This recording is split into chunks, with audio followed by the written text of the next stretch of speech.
10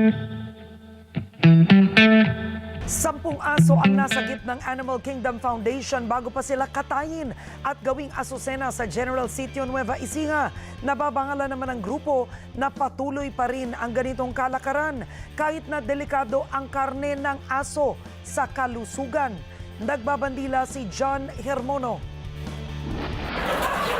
Kapansin-pansin ang trauma na dinanas ng 10 aso na dadalhin sana sa katayan kung hindi agad nasagip ng Animal Kingdom Foundation. Payat at nangihinang mga ito nang pakawalan sa kanilang bagong tahanan.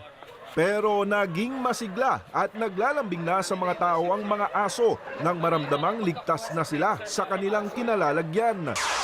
Natagpuan ang mga aso sakay sa isang tricycle na galing pang Bulacan. Dadalhin sana ang mga ito sa General Tino Nueva Ecija pero agad na hinarang ang sasakyan sa San Leonardo pa lang.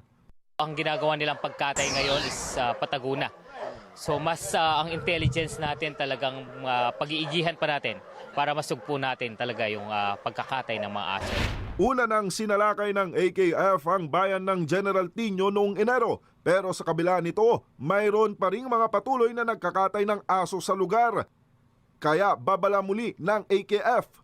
Ang karne ng aso hindi safe na kainin. Pamilyar sa atin ang sakit na rabies na pwedeng makuha natin sa pagkain ng karne ng aso. Mayroon ding mga bakterya, no? At mga parasitic infection ng mga aso. Hawak na ng San Leonardo PNP ang 2 lalaking magde-deliver sana ng mga aso.